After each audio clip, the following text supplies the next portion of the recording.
회계 공부를 시작한 전국에 계신 여러분 안녕하십니까? 공인회계사 정성진 교수입니다. 오늘은 콕콕정 교수 회계입문 1일차 첫 번째 강의 시간입니다. 많은 분들이 회계 공부를 시작할 때 참 많은 어려움을 느끼시는데요. 자, 저랑 이제 7일 동안의 회계여행 첫 번째 강의를 시작해 보도록 하겠습니다.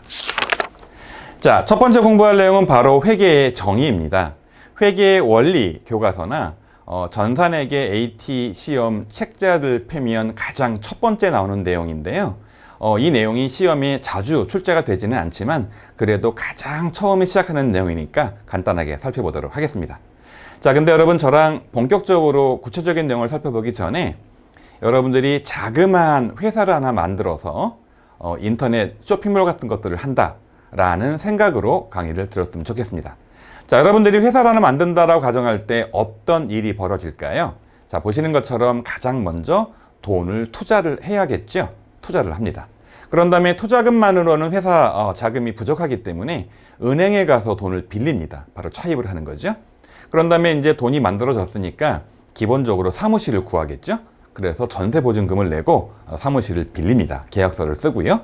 그런 다음에 이제 사무실에서 사용할 집기, 컴퓨터나 책상 같은 것들을 구매를 할 거고요. 자, 그런 다음에 판매할 의류나 전자제품 같은 것들을 구매해서 창고에다가 재고를 쌓아 놓습니다. 이제 장사를 할, 영업을 할 본격적인 준비가 되어 있는데 여러분 혼자 사업을 하기 어렵기 때문에 직원을 고용하겠죠? 채용을 합니다. 그런 다음에 이제 본격적으로 매출을 하고 등등등등의 거래를 하겠죠? 자, 이렇게 여러분이 회사를 만들면 아주 다양한 일이 회사에서 벌어집니다. 그래서 회계를 하기 위해서는요, 기업에서 발생한 이렇게 다양한 일들에 대해서 이 거래들을 요약, 정리할 필요가 있는데 엄밀히 말하면 사실 여러분 회계란 것이 이렇게 꼭 기업만 관계된 것이 아니라 화면에 보시는 것처럼 여러분의 집, 학생들이라면 여러분이 받는 용돈과 관련된 바로 가계부나 용돈 기입장도 일종의 아주 초보적인 수준의 회계라고 말할 수 있는 겁니다. 왜냐하면 여러분 가게 어느 집이나 학생이라면 여러분이 매달 받는 그 돈, 용돈 받는 이 수입, 월급 받는 수입을 적을 거 아닙니까? 그런 다음에 학생분들은 이거 가지고 이제 빵도 사 먹을 거고, 자, 가정에서는 이거 가지고 이제 장도 볼 거 아닙니까?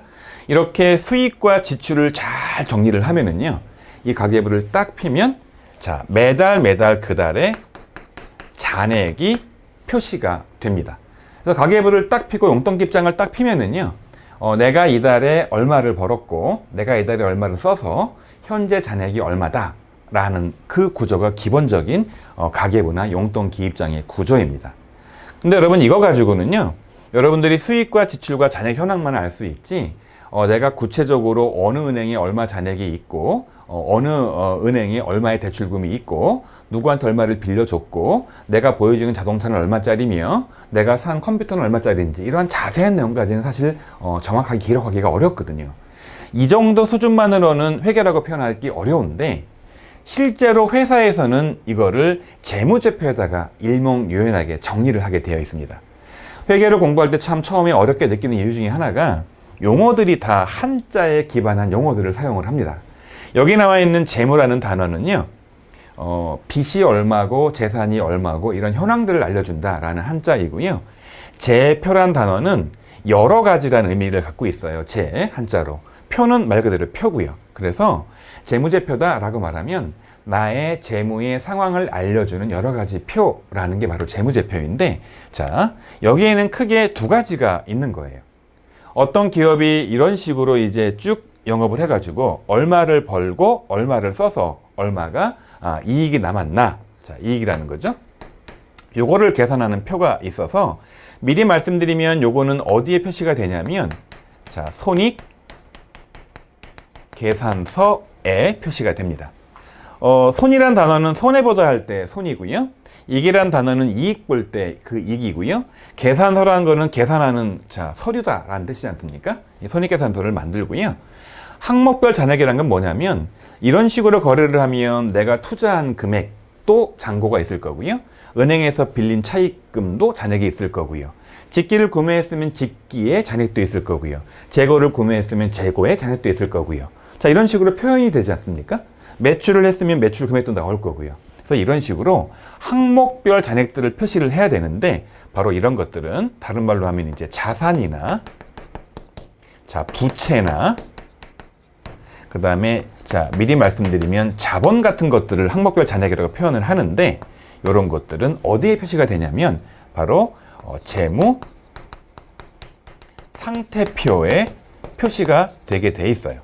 그래서 재무의 상태를 알려주는 표라는 뜻이지 않습니까? 그래서 기업들은요, 우리 이렇게 가계부나 용돈기입장 하나만 딱 만드는 거랑 다르게 이렇게 두 가지의 서류를 만들어서 이 거래를 요약 정리하게 되어 있거든요. 그래서 요 내용들이 바로 회사를 만들어서 거래를 하게 되면 요거를 크게 두 가지로 요약해서 정보를 요약하는 거죠. 자, 이 정도 기본적인 내용을 공부를 했으면 저랑 이제 회계 정의에 대한 교과서적인 내용들을 살펴보도록 하겠습니다. 자, 이제 화면을 보시면 회계 정의가 나올 건데요. 자, 보시면 자, 회계란 화면을 좀 보세요. 특정 기업에게 발생한 땡땡땡을 식별해서 화폐 금액으로 기록한 뒤 이를 주주 채권자 등 땡땡땡에게 전달하는 일련의 과정이다. 이게 바로 이제 교과서에 나오는 회계의 정의입니다. 자, 저랑 좀 전에 기업을 만들면 크게 이제 수입이나 지출 같은 것들은 손익계산서에 표시를 하고 항목별 자산이나 부채나 자본 같은 것들의 잔액은 재무의 상태표에 표시를 한다고 했죠. 요 내용을 바탕으로 해서 한번 이 괄호를 채워볼게요. 회계란 특정 기업에게 발생한 무엇을 식별해서 바로 어떤 거래를 말하는데요. 요거를 다른 말로 표현하면 경제적 사건을, 요거를 이제 다른 말로 하면 이제 경제적 거래라고 표현하기도 합니다. 자, 경제적 거래.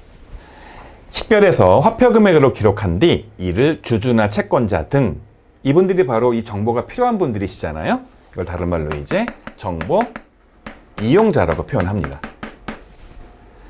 자, 저랑 좀 있으면 이제 이 주주나 채권자 이외에 어떤 분들이 정보 이용자에 있나 자세한 내용을 공부하도록 할게요. 그래서 미리 말씀드리면 회계란 거는 좀 전 공부했던 것처럼 다양한 거래가 발생한 것들을, 경제적 사건들을 자, 화폐 금액으로, 우리나라는 이제 한국이니까 원이겠죠, 원으로 잘 정리해서 이거를 이 정보를 필요한 사람들한테 전달하는 과정이 바로 회계라는 겁니다. 그러면 이 정보에는 크게 어떤 것들이 있었습니까? 자, 두 번째, 회계에서 파악할 정보, 바로 회계 정보입니다. 이미 저랑 공부를 했죠? 두 가지가 있었어요. 자, 첫 번째는 바로 재무의 상태고요. 두 번째는 바로 경영의 성과입니다. 자, 질문 한번 드려볼게요. 여러분이 은행이라 가정을 하겠습니다. 그런데 좀 전에 그 기업이 와가지고 돈 좀 빌려주세요 라고 얘기를 하는 거예요. 그러면 여러분들은 그 기업에 대한 어떤 내용을 파악을 해서 돈을 빌려줄까요? 두 가지 아닐까요? 이 회사가 갖고 있는 자산은 얼마나 되나? 이 자산이라는 단어를 우리 그냥 일반적인 그 생활에서는 흔히 재산이라고 표현을 하지 않습니까? 근데 이제 이 기업에서는 이 재산이라는 표현을 쓰지 않고요. 자산이라는 용어를 씁니다. 그리고 이제 이 회사가 얼마나 빚이 많은가. 빚이라는 단어를 이제 다른 말로 바꾸면 부채라고 표현을 합니다. 그리고 갖고 있는 자산에서 빚을 빼고 나면 남아있는 이 회사의 순재산이잖아요. 순재산을 다른 말로 자본이라고 표현합니다. 이게 이제 흔히 순재산이죠. 근데 이제 순재산이라는 용어보다는 자본이라는 용어를 쓰는 겁니다. 그런 다음에 이제 이 회사가 매년 얼마를 벌어들이나. 그래서 벌어들인 돈을 흔히 이제 수익이라고 표현을 하고요. 쓴 돈을 흔히 이제 비용이라고 표현을 해서 여기서 이제 남는 돈을 이익, 다른 말로 이제 단기 순이익이라고 표현을 하기도 합니다. 사회에서는 그냥 이 단기 순자를 빼고 이익이라고 표현을 쓰는데 정확한 용어는 매년 그 기마다 벌어든 돈이기 때문에 단기 순이익이라는 용어를 씁니다. 요 두 가지를 파악을 해야 될 거 아닙니까? 자, 여러분들이 나중에 이제 사회생활을 해서 돈을 벌게 되면 자, 여러분들이 얼마를 연봉을 받아서 얼마를 쓰고 얼마를 남기나 굉장히 중요하겠죠? 또 한편으로 내가 재산을 얼마나 가지고 있는데 빚은 얼마나 돼가지고 나의 순재산, 다른 말로 자본은 얼마인가 중요하지 않을까요? 그래서 기본적으로 어떤 회사에 대한 회계 정보 두 가지를 뽑아라 라고 하면 재무의 상태와 뭐가 필요하다는 겁니까? 경영의 성과를 알 필요가 있겠죠? 자, 다시 복습입니다. 요렇게 재무의 상태를 표현하는 표, 요렇게 경영의 성과를 표현하는 표, 아까 제가 뭐라고 그랬습니까? 재무의 상태를 표현하는 표는요, 저기다 표자만 붙이면 돼요. 그래서 다른 말로 재무 상태표라고 부르는 거고요. 그 다음에 이제 경영의 성과는 여기다가 경영의 성과표라고 붙이진 않았고, 요 이름을 손해본 돈과 이익 본 돈을 계산하는 서류다 라고 해서 손익계산서라고 표현을 하는 겁니다. 자, 여러분 저랑 나중에 이제 7일차 강의에 여러 번 반복해서 말씀을 드리겠지만, 이 두 가지 재무상태표와 이 손익계산서는 용어를 지금 미리 아예 꼭 기억해 두기 바래요. 자, 이렇게 해서 이제 기본적으로 회계의 정의를 공부했는데요. 이 공부한 내용들이 전산회계 시험이나 AT 시험에서 어떤 식으로 출제가 되는지 궁금하지 않습니까? 저랑 문제를 풀어보도록 하겠습니다. 자, 보시는 것처럼 전산회계 2급의 2016년도에 출제가 되었던 문제입니다. 보겠습니다. 다음의 의미를 가장 잘 설명한 것은 회계정보 이용자의 합리적인 의사결정에 유용한 정보를 제공하는 거다. 저처럼 저는 좀 전에 공부한 것처럼 회계란 거는 거래를 잘 요약 정리해가지고 정보 이용자한테 전달하는 일련의 과정이라고 말했죠. 이건 뭘까요? 회계의 목적, 분류, 연도, 단위. 바로 회계의 목적이겠죠. 정답은 1번입니다. 사실 뭐 전산회계 2급은 어려운 시험이 아니기 때문에 이렇게 쉽게 출제가 되고요. 자, 그 다음 이제 계속 이어서 공부를 한번 해보겠습니다. 자, 그 다음 공부할 내용은 바로 회계정보 이용자에는 과연 그러면 어떤 사람들이 있는가 내용입니다. 자, 이게 이제 회사라 가정을 할게요. 이렇게 회사가 이제 있어요. 이렇게 회사 이렇게 있는데, 회사 내부에서 두 가지 정보를 만드는 거잖아요. 재무의 상태와 손익계산서죠. 자, 재무상태표에서는 이미 공부한 것처럼 재무의 상태를 알 수 있는 거고요. 손익계산서에는 이 회사가 얼마나 장사를 잘했나, 경영의 성과를 알 수 있는 거지 않습니까? 그러면 회사 내부에서는 이 회계 정보를 누가 필요로 할까요? 크게 두 가지가 있습니다. 첫 번째는 경영자입니다. 경영자들은 이 두 가지 표를 만들어서 어떤 내용들을 가지고 왜 이 정보가 필요할까요?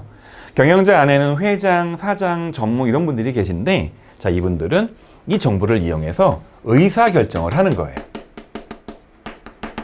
경영자들은 어떤 의사결정을 할까요?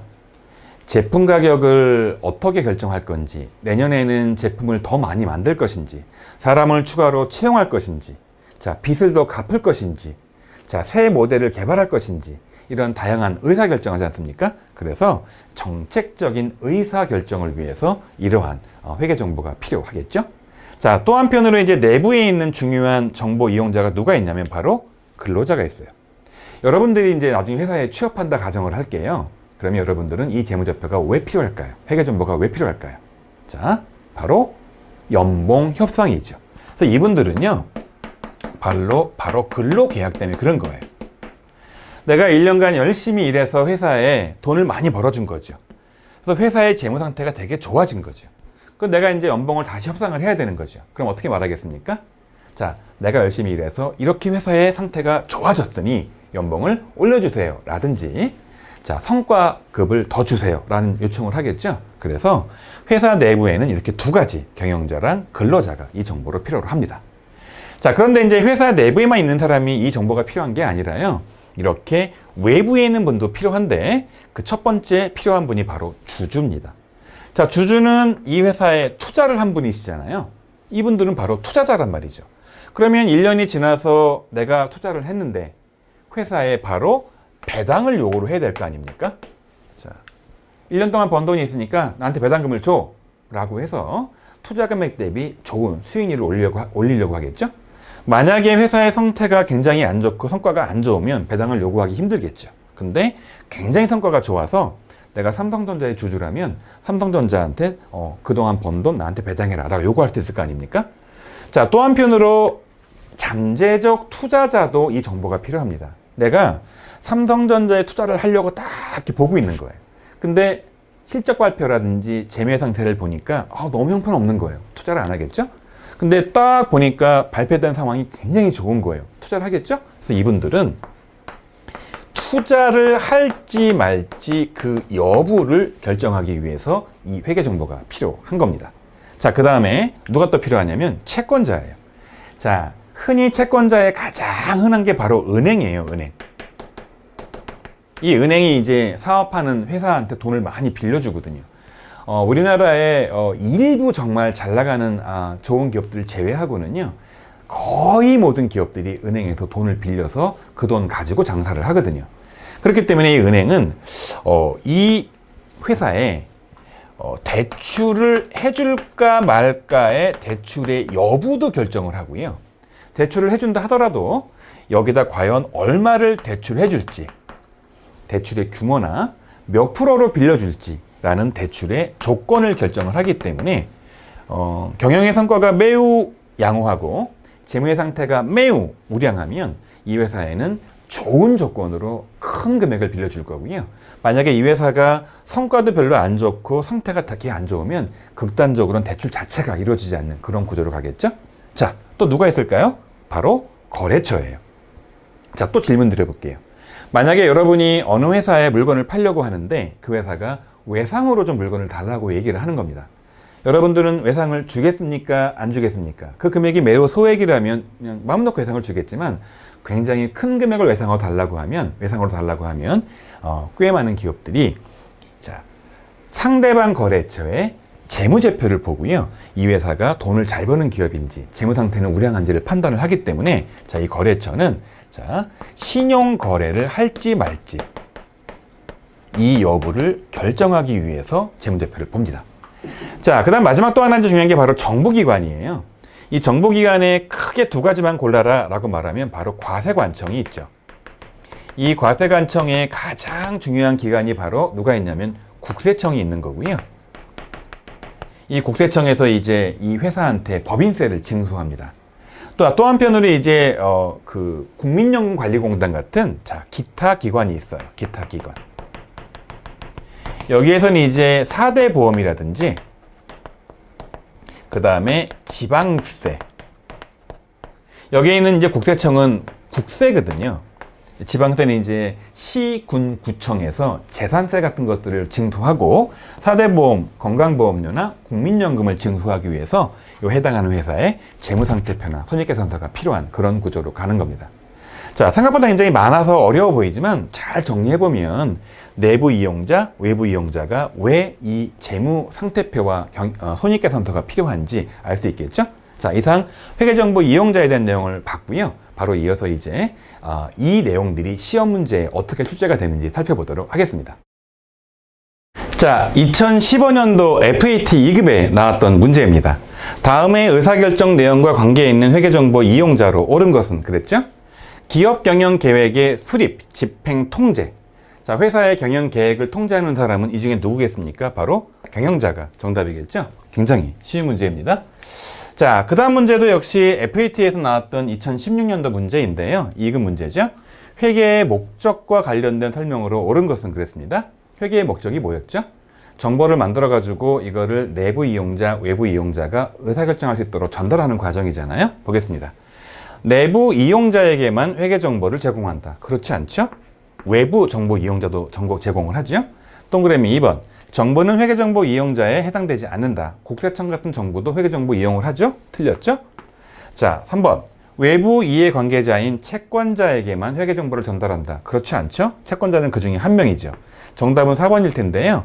모든 회계정보 이용자들에게 유용한 회계정보를 제공한다. 이게 맞는 말이죠? 내부, 외부, 모든 이용자가 이 정보를 이용하겠죠. 정답은 4번이 되겠습니다. 자, 그 다음 이제 공부할 내용이 뭐냐면 바로 회계 원칙이에요. 우리가 지금까지 공부한 이 회계의 정보를 만들어 가지고 제공을 해야 되는데 잘못된 가짜로 만들면 안 되죠. 다른 말로 분식이라고 말하는데 그렇기 때문에 각 국가들은 이렇게 회계정보, 재무상태표랑 손익계산서를 만들어라 라는 기준을 만들어 놨는데 그게 바로 회계 원칙입니다. 요거를 이제 다른 말로 영어로 말하면 GAAP라고 부르는데요. G는 generally, 일반적으로, A는 accounting, accepted, 자, 인정된, 받아들여진 A는 accounting, P는 principle, 원칙이죠. 그래서 일반적으로 인정된 회계 원칙이라고 부르는데 이걸 이제 다른 말로 말하면 뭐가 되는 거냐면 기업 회계의 기준이 되는 겁니다. 근데 이제 기업회계 기준이 과거에는 국가마다 좀 다르게 이용이 됐던 거예요. 원칙들이. 그러다가 삼성전자나 포항제철 같은 포스코 같은 기업들이 해외에 상장이 되다 보니까 기왕이면 이 회계 정보를 만들 때 각 국가별로 동일한 기준으로 만들자라는 움직임이 있었습니다. 그러다가 드디어 2011년부터 기업회계 기준을 두 가지로 쪼갰습니다. 하나는 일반 기업회계 기준이고요. 또 하나는 한국재택 국제회계 기준이에요. 이 국제회계 기준은 전 국가가 동일한 규정을 사용을 합니다. 언어만 한국어이고 언어만 영어이고 언어만 일본어이지 그거를 번역하면 똑같은 그런 재무제표가 만들어지는 원칙이 있는 겁니다. 그게 바로 국제회계 기준인데 영어로 IFRS라고 불러요. I는 International의 줄임말이고요. F는 Financial, R은 Reporting, S는 Standard라고 그래서 재무보고 원칙, 다른 말로 회계 기준이란 말인 거죠.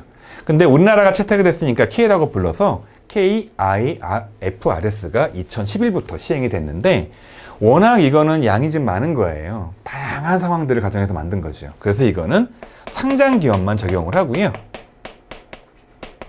현재 우리나라에는 삼성전자가 가장 큰 상장 기업이고 그 이외에도 한 2천여 개 기업들이 있는데 이 상장 기업들은 한국채택 국제회계 기준에 근거해서 재무정보를 만들어야 되고 이거를 제외한 비상장 기업들은 일반적인 그냥 기업회계 기준을 적용해서 재무제표를 만들면 되는 겁니다. 근데 참고로 여러분들이 목표로 하고 있는 이제 전산회계 시험이나 AT 시험 같은 여기에서는 국제회계 기준을 가정해서 문제를 출제를 할까요? 일반 기업회계 기준을 가정해서 문제를 출제를 할까요? 대다수의 기업들이 다 비상장 기업이다 보니까 이 시험들은 일반 기업회계 기준을 가정해서 시험 문제를 출제하고 있고요.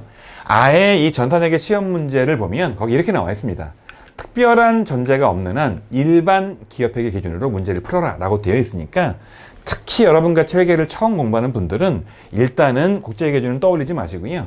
일반 기업회계 기준을 가정해서 공부하면 될 걸로 보여집니다. 자, 근데 참고로 하나 알아둘 게 있는데요. 참고로 중요한 건 아닙니다. 2014년부터는 저 일반 기업회계 기준도 좀 양이 많다 보니까 아예 중소기업들, 좀 조그만 기업들이죠. 이 중소기업들이 따로 적용할 수 있는 회계 기준이 만들어져서 시행이 됩니다. 자, 엄밀히 말하면 이제 일반 기업회계 기준의 10분의 1밖에 안 된다고 표현을 하는데 실제 실무에 가보면 이 중소기업 회계 기준은 거의 쓰지 않고요. 그냥 일반 기업회계 기준 아니면 국제회계 기준 두 가지만 쓰니까 처음 공부할 때는 일반 기업회계 기준을 가정해서 공부를 하시고 나중에 회계원리 공부 끝나고 실력이 좀 되면 그때 가서 국제회계 기준을 공부하면 되겠습니다. 자, 이렇게 회계원칙 공부를 했고요. 이제 저랑 회계의 종류를 공부해 보도록 하겠습니다. 자, 회계에는 크게 세 가지 종류가 있습니다. 첫 번째는 바로 재무상태표나 손익계산서를 만들어서 정보 이용자에게 전달하는 바로 재무회계가 있습니다. 제가 지금까지 저 앞에 설명한 내용들이 바로 이 재무회계인데 아무런 말 없이 그냥 회계라고 표현을 하면 바로 이 재무회계를 말하는 겁니다. 자, 그 다음은 이제 제품의 원가 계산이나 가격이나 생산량 결정의 정보를 제공하는 그런 회계를 뭐라고 부르냐면 원가 회계라고 부르기도 하고요. 이거를 관리 차원에서 또 회계를 표현하면 관리회계라고 부르기도 해서 원가 회계 또는 관리회계 합쳐서 원가 관리회계라고 부르는 회계는 보시는 것처럼 원가 계산이나 이 제품의 어떤 가격 같은 의사결정에 필요한 정보를 주는 회계를 원가 관리회계라고 부릅니다. 마지막 세 번째 회계는 회사가 납부할 법인세 계산에 필요한 정보를 제공하는 거고 이걸 다른 말로 세무회계라고 부릅니다. 미리 말하면 이제 법인세를 주로 계산하는 회계인 건데요. 자, 다시 말하지만 아무런 말 없이 회계다라고 부르면 뭘 말하는 거라고요? 보시는 것처럼 재무회계를 말을 하는 겁니다. 자, 이게 이제 시험 문제에 어떻게 나왔나 문제를 풀어보도록 할까요? 자, 전산회계 2급에 나왔던 문제인데 보겠습니다. 자, 다음 회계의 목적을 가장 잘 설명하는 것은 그랬죠? 상품 판매 가격의 결정. 여러분 얘는 무슨 회계입니까? 상품 판매 가격 결정이니까 얘는 원가 회계나 관리 회계 문제이겠죠. 자, 두 번째, 기업의 정당한 세액을 계산해서 세금을 납부한다. 이건 무슨 회계일까요? 얘는 세무회계이겠죠? 세 번째, 완성한 제품의 제조 원가를 결정한다. 이건 뭘까요? 바로 원가회계겠죠?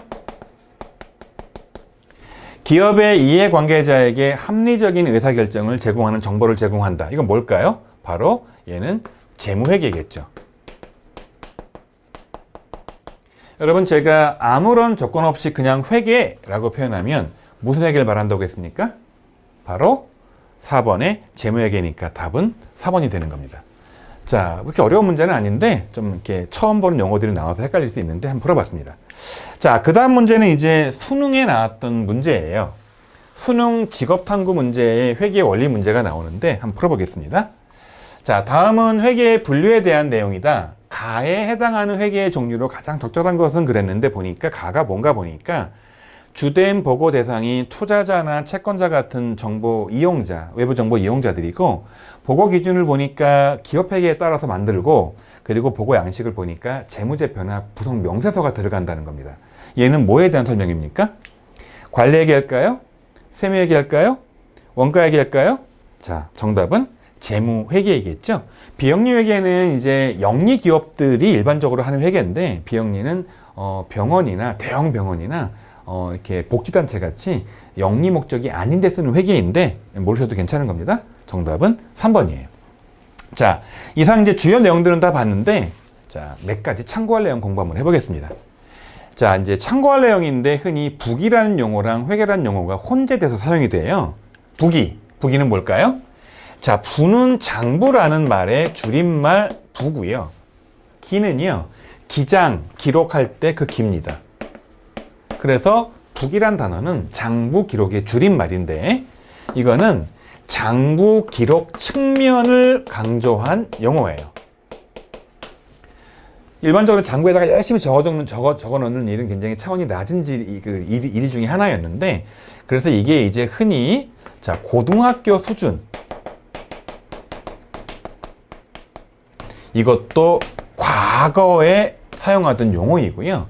지금은 이 부기란 용어를 사용하지 않고 자, 회계란 용어를 사용하는데 회계는 장부 기록을 하겠죠? 기록만 하면 끝일까요? 이거를 표로 잘 만들어서 전달을 해야 할까요? 아까 공부했던 것처럼 얘를 재무의 제표를 만들지 않습니까? 그래서 얘를 정보 이용자한테 전달하지 않습니까? 그래서 이 일련의 과정이 뭡니까? 회계죠. 그래서 지금은 부기란 용어를 잘 쓰지 않고 이 회계란 용어를 쓴다 라고만 여러분 이해를 해주시면 되니까 부기, 회계 혼용해서 쓰시더라도 그렇게 참고해서 이해하시면 될 걸로 보여집니다. 자, 이상 이제 공부를 다 했고요. 자, 이제 마지막으로 공부한 내용을 정리 한번 해보도록 할까요? 저랑 회계 정의 공부했죠? 이건 뭐였습니까? 회계 정보를 정보 이용자에게 전달하는 일련의 과정이었죠. 이 회계 정보에는 어떤 것들이 있었습니까? 크게 두 가지가 있었죠. 첫 번째, 재무 상태 알려주는 표, 경영성과 알려주는 표. 재무의 상태는 어디에서 알 수가 있습니까? 바로 재무 상태표였죠. 자, 경영성과는 어디서 알 수 있었습니까? 자, 바로 손익계산서였죠. 자, 이러한 회계 정보를 이용하는 회계 정보 이용자에는 누가 있었습니까? 내부, 외부에 있었는데 보시는 것처럼 경영자, 근로자, 주주, 채권자, 잠재적 투자자, 거래처, 정보기관이 있는데 누가 바로 내부 이용자입니까?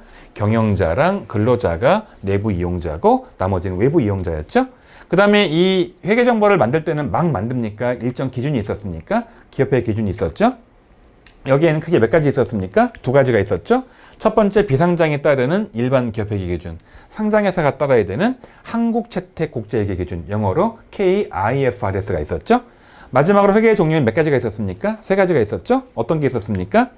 재무회계, 주로 재무제표를 만들어 전달하는 거죠. 원가관리회계, 원가 계산하고 가격 결정할 때 쓰는 회계인 거죠. 세무회계, 법인세 계산하기 위한 정보를 주는 회계인 거죠. 그런데 아무런 말이 없으면 일반적으로 뭘 말하는 겁니까? 아무런 말이 없으면 재무회계를 말하는 거죠.